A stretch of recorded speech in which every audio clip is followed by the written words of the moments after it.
Hello friends, बहुत बहुत स्वागत है आपका Python for web using Django के इस कोर्स में। और आज हम लोग देख रहे हैं HTML के कुछ एलिमेंट्री टैग्स के बारे में। दोस्तों, हम लोगों ने HTML का बेसिक्स देख लिया था पिछले वीडियो में और हमें मालूम है कि HTML क्या होता है। आज लेकिन हम कुछ स्पेसिफिक टैग्स पढ़ेंगे जो काफ़ी इंपॉर्टेंट है, जिसमें सबसे पहले मैं आपको बताने वाला हूँ टाइटल टैग के बारे में। टाइटल एक टैग है जो कि हम लोग यूजुअली हेड टैग के अंदर यूज़ करेंगे। इसको हम सबसे पहले पढ़ेंगे, फिर हम पढ़ेंगे कुछ हेडिंग टैग्स को, heading tags. Okay, heading tags के बाद हम लोग बात करेंगे पैराग्राफ टैग की। पैराग्राफ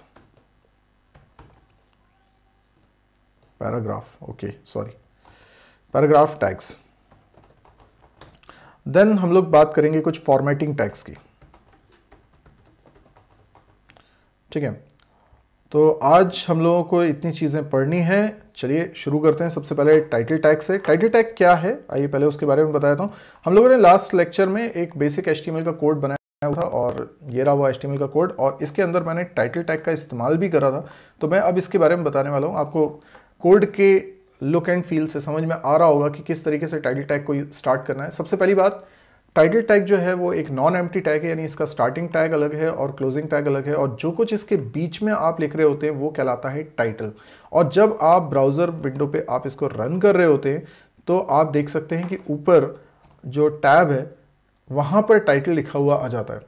तो ये जो टाइटल है ये बहुत ही इंपॉर्टेंट है। आप किसी भी वेबसाइट को जब विजिट करते हैं तो आपने देखा होगा कि यहाँ पर कुछ ना कुछ टाइटल ज़रूर लिखा रहता है। अब ये आप कितना नोटिस करते हैं नहीं करते हैं मुझे नहीं मालूम, लेकिन सर्च इंजन बहुत ज़्यादा नोटिस करता है। सर्च इंजन जैसे गूगल का सर्च इंजन है, याहू का सर्च इंजन है, और भी कई सारे सर्च इंजन्स हैं। ये सर्च इंजन्स बेसिकली करते क्या हैं, आपको ये फैसिलिटी देते हैं कि आपको जो इंटरनेट पे इतनी सारी वेबसाइट्स हैं, इतने सारे वेब पेजेस हैं, आपको जो डेटा सर्च करना है, जो इन्फॉर्मेशन सर्च करनी है, वो कीवर्ड्स आप लिखिए और उसके बेसिस पे वो आपको सजेस्ट करते हैं कि ये डेटा किस पेज पर मिलेगा। तो किसी भी वेबसाइट का कोई भी पेज के बारे में वो बता सकते हैं, लिंक बता सकते हैं। तो जब आप गूगल पे कुछ सर्च करते हैं तो 10 रिजल्ट्स आपके सामने आते हैं। ये 10 रिजल्ट बेसिकली उस सर्च इंजन का ही आउटपुट है। उसने आपके कीवर्ड्स के बेसिस पे कुछ पेजेस के लिंक्स आपको प्रोवाइड किए हैं। आप जब देखेंगे जिस लिंक पर आप क्लिक कर रहे होते हैं, गूगल के जो 10 रिजल्ट आते हैं उसमें जिस लिंक पर आप क्लिक करते हैं आप उस पेज पर पहुंच जाते हैं, और आप नोटिस करेंगे जो लिंक आपने देखा था सर्च करते वक्त। फॉर एग्जाम्पल मैं कुछ सर्च करके आपको बताता हूँ, लाइक एनीथिंग। मैंने लिखा माय सर जी, मैंने सिंपली माय सर जी लिख दिया। अभी देखें क्या होता है। इस तरीके से कई सारे आपको रिजल्ट्स यहाँ पर दिखाई दे रहे होंगे। ठीक है, अलग अलग पेजेस के रिजल्ट दिखाई दे रहे होंगे आपको। ओके, अभी जैसे यहाँ पर लिखा क्या हुआ है, mysurgery.com home free learning videos. अभी ये क्या है ना, ये एक लिंक है जिस पे मैं क्लिक करूंगा तो ये एक नया पेज ओपन हो जाएगा, और वो पेज सीधे कौन सा होगा, मेरी वेबसाइट का पेज होगा। ठीक है, इस तरीके से और भी हैं, ये अलग अलग वेबसाइट के लिंक हो सकते हैं। आप इन पे अगर क्लिक करेंगे तो आप उस पेज पर पहुंच जाएंगे। अब जैसे आप इस लिंक को रीड कर रहे हैं, ये जो टाइटल आप देख रहे हैं ना, ये एक्चुअल में उस पेज का टाइटल है जिस पर अब मैं पहुंचने वाला हूं। मैं इस पर क्लिक करता हूं। बेसिकली होने वाला क्या है कि जो पेज ओपन होगा वो माय सर जी की वेबसाइट का पेज होगा, और आप उसके टाइटल को देखिए। सबसे ऊपर जो टैब होता है उसमें क्या लिखा हुआ है, वही लिखा हुआ है जो आप देख रहे थे लिंक में, जो गूगल सर्च इंजन के रिजल्ट्स थे। पहला रिजल्ट जो हमने देखा था जिस पे हमने क्लिक करा था, वही टेक्स्ट यहाँ टाइटल में भी लिखा हुआ है। तो अभी मैं इस पर राइट क्लिक करता हूँ। कहीं पर भी मैंने राइट क्लिक करा और व्यू पेज सोर्स ऑप्शन पे जा रहा हूँ मैं। ठीक है, व्यू पेज सोर्स। तो ये क्या करता है, इस पेज का पूरा HTML कोड आपके सामने दिखा देता है। मतलब ये बड़े अमेजिंग है। अगर आप किसी भी वेबसाइट का पेज आपको बड़ा अट्रैक्टिव लग रहा है, आप देखना चाह रहे हो इसका HTML कोड क्या था, तो HTML कोड इस तरीके से आप देख सकते हो। अभी आप नोटिस करेंगे कि इसमें बहुत सारा कोड है, अभी समझने में आपको दिक्कत भी होगी, लेकिन आप नोटिस करिए ये जो हेड टैग बना हुआ है इसमें, ये देखिए, अगर आप देख पा रहे हैं तो ये हेड टैग है, और हेड टैग स्टार्ट और हेड टैग क्लोज तो नीचे कहीं पर होगा, काफ़ी नीचे होगा शायद। देखिए कितना सारा कोड लिखा हुआ है। उसके बाद जाके कहीं पर हेड टैग आने वाला है, वो भी क्लोजिंग टैग। अभी हेड टैग के अंदर ढेर सारी चीज़ें, ये देखो ये हेड टैग का क्लोज आ चुका है लाइन नंबर 135 पे। तो आप नोटिस करिए इतना सारा कोड केवल हेड टैग के अंदर लिखा हुआ है। अच्छा, इन सब के बीच में आपको दिख रहा है हेड टैग के अंदर एक टाइटल टैग है, और टाइटल टैग में लिखा हुआ है वही home free learning videos mysurgery.com, ये टाइटल लिखा हुआ। और यही चीज़ आपको दिखाई दे रही थी कहाँ पर, आपके जो टैब स्पेस टैब है ऊपर उस जगह पर। ठीक है, अभी मैं बैक जाता हूँ तो यही चीज़ आपको इस जगह पर भी दिखाई दे रही है, होम फ्री लर्निंग वीडियोस। तो मेरे कहने का मतलब ये है कि ये टाइटल बहुत इंपॉर्टेंट होता है सर्च इंजन के लिए, क्योंकि सर्च इंजन टाइटल में देखते हैं जो आप कीवर्ड सर्च करते हैं। तो आप जब भी कोई पेज डिज़ाइन करें, जिस तरह का कंटेंट उस पेज पर हो, आप उसे रिलेवेंट ही टाइटल रखिए। ऐसा नहीं है कि आपने एक वेब पेज बनाया हुआ है जिसमें आप बताना चाह रहे हो कि कुछ भी हो सकता है, जैसे कि कोई पर्टिकुलर सिटी में कौन कौन से इंजीनियरिंग कॉलेज हैं उसकी लिस्ट आप पब्लिश करना चाहते हो एक वेब पेज पे, और आपने उसका टाइटल क्या दिया हुआ है, वेलकम, मे बी कुछ भी हो सकता है आपका, वो इररिलेवेंट टाइटल है। तो इससे क्या होता है ना कि आपके पेज के सर्च रिजल्ट में आने के चांसेस कम हो जाते हैं। इसलिए टाइटल बहुत रिलेवेंट रखिए ताकि जो लोग सर्च करें आपका पेज सामने आ जाए सर्च रिजल्ट में। ठीक है, तो मुझे लगता है कि अब आपको उसका इंपॉर्टेंस समझ में आ गया होगा कि टाइटल टैग क्यों बहुत ज़्यादा इंपॉर्टेंट है। तो टाइटल टैग इसलिए आपको लिखना है। फिर अगला जो टैग है दैट इज़ हेडिंग टैग। ये बेसिकली 6 होते हैं। सबसे पहला होता है H1 टैग, दूसरा होता है H2 टैग, और ऐसे करते हुए 6 टैग्स हैं, यानी आखिरी है H6 टैग। ये हेडिंग बनाने के लिए आप देखते हैं कि एक पेज पे बहुत सारा कंटेंट कई बार होता है और उसमें अलग अलग हेडिंग्स होती हैं।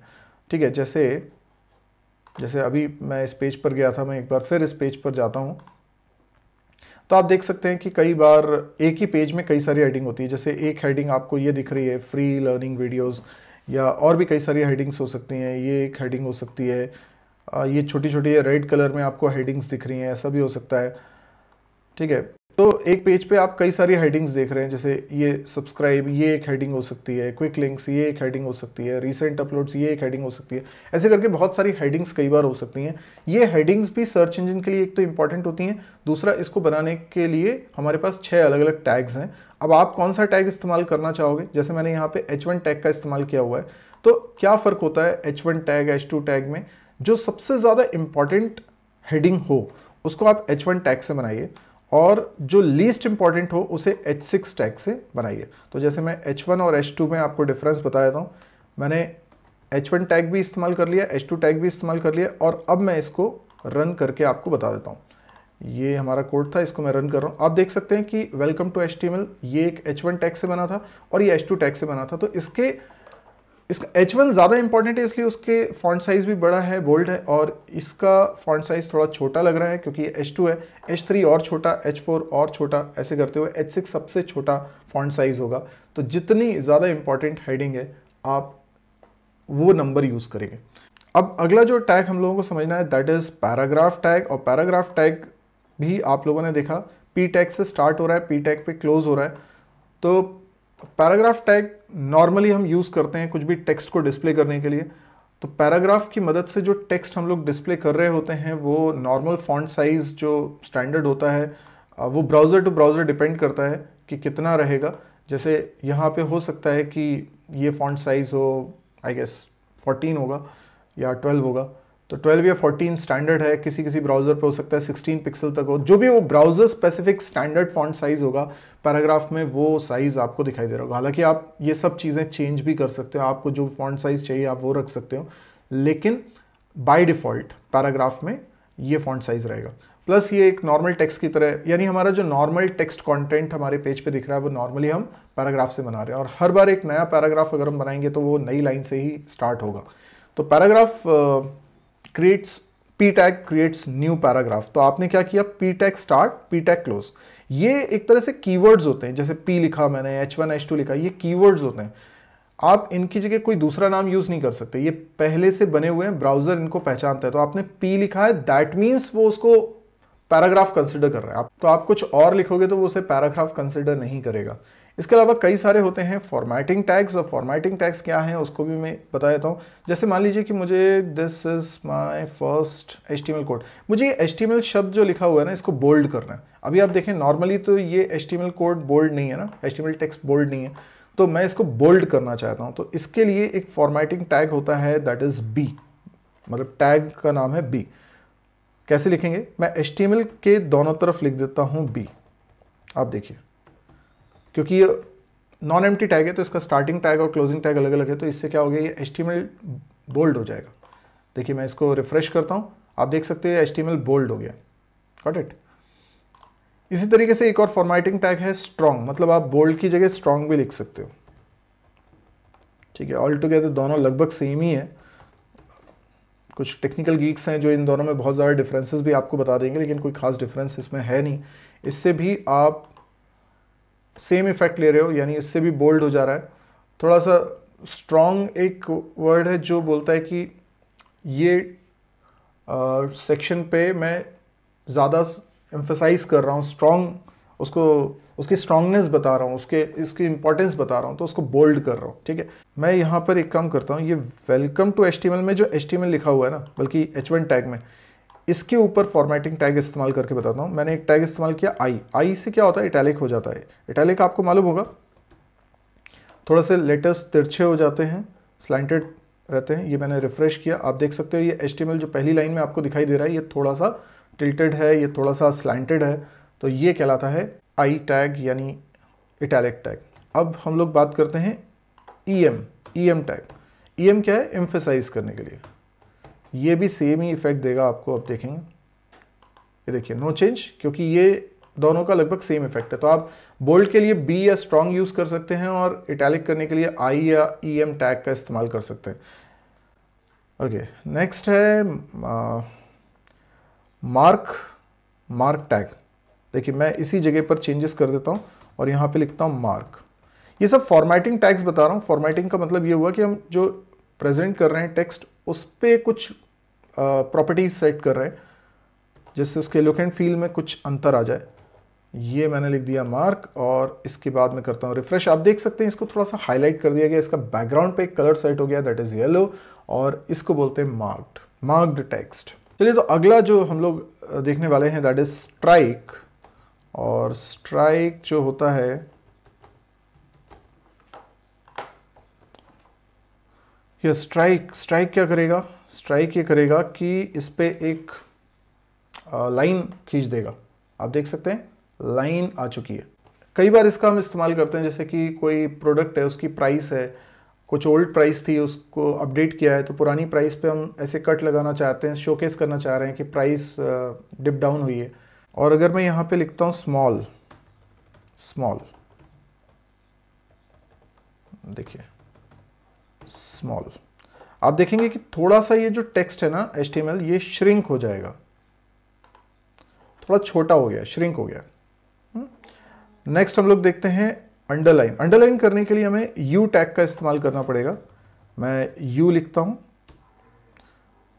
U, ठीक है, ये सेव किया मैंने, इसको रन करके बता रहा हूं। देखिए HTML अकेले पे अंडरलाइन हो गया। आप जितने पोर्शन पे अंडरलाइन करना चाहते हैं इस तरीके से लिख सकते हैं। इसके अलावा और कौन से फॉर्मेटिंग टैग्स हैं, एक होता है INS, इंसर्ट का INS। तो INS जो होता है उससे भी अंडरलाइन ही हो जाती है। तो U और INS दोनों में से आप कोई सा भी यूज़ कर सकते हैं, इससे अंडरलाइन टेक्स्ट बन जाएगा। अगला हम देखते हैं सबस्क्रिप्ट। जैसे आपको कई बार क्या होता है, मैथमेटिकल इक्वेशंस लिखनी होती हैं, या कई जगह पर ऐसा होता है, जैसे मैंने लिखा, यहाँ पे कुछ और टेक्स्ट लिख देता हूँ। मैं लिखना चाहता हूँ x1, x2, x3, इस तरह से लिखना चाहता हूँ, x1, ठीक है, फिर मैंने लिखा x2, x3, ऐसे लिखते हैं ना मैथ्स में कई बार।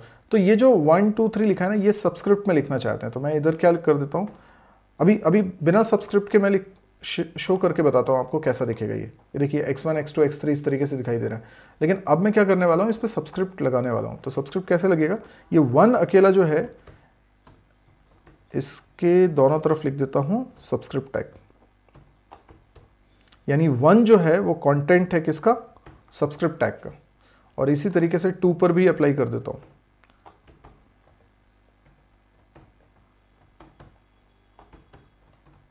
थ्री पर भी अप्लाई कर देता हूं। ओके, अब इसको हम चला के देखते हैं।